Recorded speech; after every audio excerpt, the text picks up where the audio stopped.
Καλησπέρα σε όλους και καλώς ήρθατε πάλι πίσω εδώ στο κανάλι μου Γιωβάνι Ιωάννου. Σήμερα, όπως λέει και ο τίτλος του βίντεο, θα λύσουμε τα δικά σας ερωτήματα. Όσες ερωτήσεις μου έχετε στείλει στο Instagram όλο αυτό τον καιρό, θα τις απαντήσουμε σε αυτό το βίντεο. Και πάμε να ξεκινήσουμε. Πρώτη ερώτηση: τι είναι το μποκέ και γιατί είναι σημαντικό στη φωτογραφία? Το μποκέ είναι το όμορφο θόλωμα που παρατηρούμε στις περιοχές μιας φωτογραφίας που δεν είναι εστιασμένο. Αυτό προκύπτει όταν χρησιμοποιούμε μικρό βάθος πεδίου, συνήθως με φακούς που έχουν μεγαλύτερο διάφραγμα όπως 1,4 ή 1,8. Το μποκέ βοηθά να ξεχωρίζουμε το θέμα μας από το φόντο, δίνοντας μια πολύ καλλιτεχνική διάσταση στη φωτογραφία. Αν θες καλύτερο μποκέ, επένδυσε σε ποιοτικούς φακούς με καλά οπτικά στοιχεία. Θα περάσουμε στη δεύτερη ερώτηση: πώς μπορώ να χρησιμοποιήσω τη μέθοδο focus stacking στη μάκροφωτογραφία? Το focus stacking είναι μια τεχνική που μας επιτρέπει να έχουμε καθαρή εστίαση σε όλο το θέμα μας, ακόμα και όταν δουλεύουμε σε πολύ μικρές αποστάσεις. Πρώτα τοποθέτησε την κάμερά σου σε ένα τρίποδο για να έχει σταθερότητα. Στη συνέχεια τράβηξε πολλές φωτογραφίες, αλλάζοντας ελαφρώς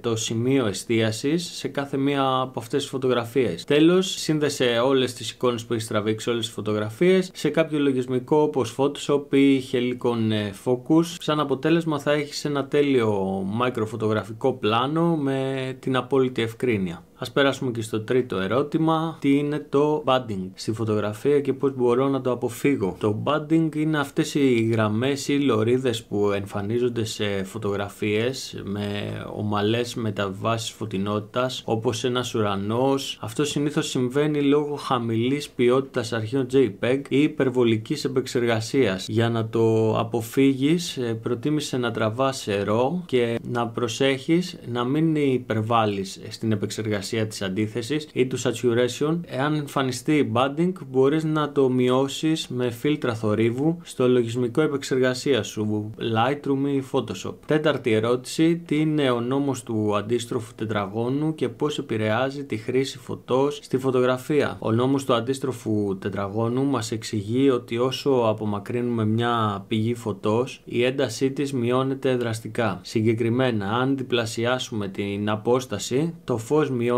στο 1/4. Αυτό είναι χρήσιμο στη φωτογραφία για να ελέγξουμε τη φωτεινότητα και τις σκιές στη σκηνή μας. Χρησιμοποίησε αυτόν τον νόμο για να δημιουργήσεις πιο δραματικό ή ισορροπημένο φωτισμό, ειδικά σε πορτρέτα. Και ας περάσουμε τώρα στην πέμπτη ερώτηση: τι είναι το δυναμικό εύρος και πώς επηρεάζει τις φωτογραφίες μου? Το δυναμικό εύρος είναι η διαφορά ανάμεσα στις πιο φωτεινές και στις πιο σκοτεινές περιοχές που μπορεί να καταγράψει η κάμερά σου. Όσο μεγαλύτερο το δυναμικό εύρος, τόσο περισσότερες λεπτομέρειες καταγράφονται, ειδικά στις σκιές και στα φωτεινά σημεία. Για καλύτερο αποτέλεσμα, τράβασε RAW και χρησιμοποίησε τεχνικές όπως το HDR αν δουλεύεις σε σκηνές με πολύ υψηλή αντίθεση. Έκτη ερώτηση: τι είναι η χρωματική εκτροπή και πώς μπορώ να την διορθώσω? Η χρωματική εκτροπή είναι εκείνα τα ενοχλητικά χρωματιστά περιγράμματα που εμφανίζονται στις άκρες των αντικειμένων, ειδικά σε υψηλή αντίθεση. Αυτό συμβαίνει όταν ο φακός δεν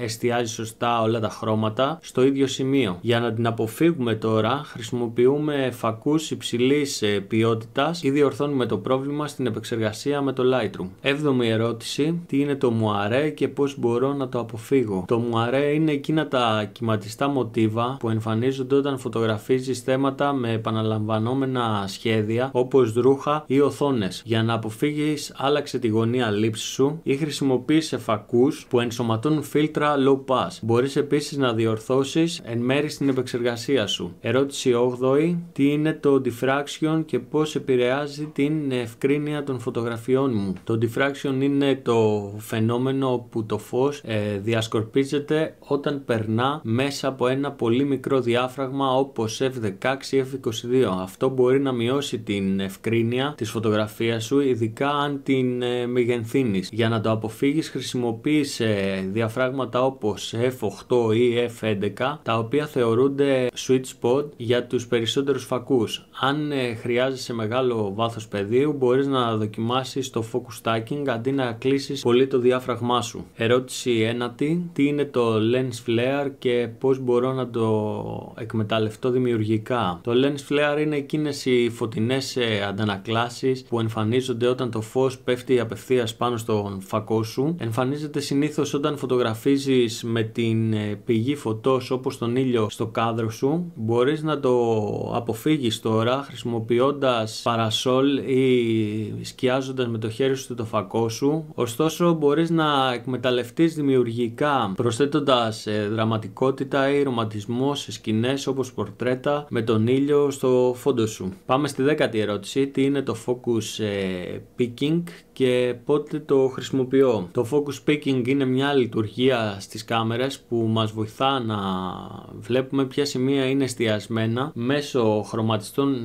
γραμμών που εμφανίζονται στην οθόνη. Είναι εξαιρετικά χρήσιμη λειτουργία όταν θέλουμε να βάλουμε κάποιον χειροκίνητο φακό που κάνει χειροκίνητη εστίαση σε βίντεο που θέλουμε ακρίβεια στην εστίαση και είναι απαραίτητη, και ενεργοποιούμε όταν χρειάζεται απόλυτη ακρίβεια όπως σε πορτρέτα, σε μικρό βάθος πεδίου ή μακροφωτογραφίες. Λοιπόν, ας περάσουμε στην 11η ερώτηση. Πώς μπορώ να δημιουργήσω φωτογραφίες με εφέ κίνησης χρησιμοποιώντας slow shutter speed? Τώρα, για να πετύχεις φωτογραφίες με εφέ κίνησης όπως τολωμένα αυτοκίνητα ή ποτάμια με μεταξένιο νερό, πρέπει να χρησιμοποιήσεις χαμηλές ταχύτητες κλίστρου. Τοποθέτησε την κάμερα σε ένα τρίποδο για σταθερότητα, ρύθμισε το κλίστρο σε 1/10 ή πιο αργά, ανάλογα με το αποτέλεσμα που θέλεις να πάρεις. Αν δουλεύεις σε φωτεινό περιβάλλον, χρησιμοποίησε κάποιο φίλτρο ND για να μειώσεις το φως που μπαίνει στο φακό. Ερώτηση 12η. Τι είναι το rolling shutter και πώς επηρεάζει τα βίντεό μου? Τώρα, το rolling shutter είναι ένα φαινόμενο που εμφανίζεται όταν τραβάς βίντεο με γρήγορη κίνηση ή γρήγορα αντικείμενα. Αντί το αντικείμενο να φαίνεται κανονικό, μπορεί να φαίνεται στραβωμένο ή να έχει περίεργη παραμόρφωση. Για να το μειώσεις τώρα αυτό, χρησιμοποιείς κάμερες με αισθητήρα global shutter ή μείωσε την ταχύτητα κίνησης στην σκηνή. Ερώτηση 13. Πώς μπορώ να χρησιμοποιήσω την τεχνική bracketing για καλύτερες φωτογραφίες? Το bracketing είναι μια τεχνική όπου τραβάς πολλές φωτογραφίες με διαφορετικές εκθέσεις για να εξασφαλίσεις ότι έχεις σωστές λεπτομέρειες στις σκιές και τα φωτεινά σημεία. Τράβα μια φωτογραφία υπερεκτεθειμένη, μια υποεκτεθειμένη και μια με κανονική έκθεση. Στη συνέχεια συνδύασε τις εικόνες σε λογισμικό HDR για το τελικό αποτέλεσμα. Ερώτηση 14. Πώς μπορώ να πετύχω δραματικό φωτισμό σε πορτρέτα? Τώρα, για δραματικό φωτισμό χρησιμοποίησε ένα μονοφως όπως ένα softbox τοποθετημένο πάντα πλάγια στο πρόσωπο. Μείωσε τον φωτισμό του φόντου για να μην δημιουργήσεις έντονες σκιές. Μπορείς επίσης να χρησιμοποιήσεις έναν ρηφλέκτορα για να γεμίσεις απαλά τις σκιές αν χρειάζεται. Ερώτηση 15. Πώς μπορώ να διαχειριστώ την έκθεση όταν δουλεύω σε φωτεινές σκηνές με σκιές? Σε σκηνές με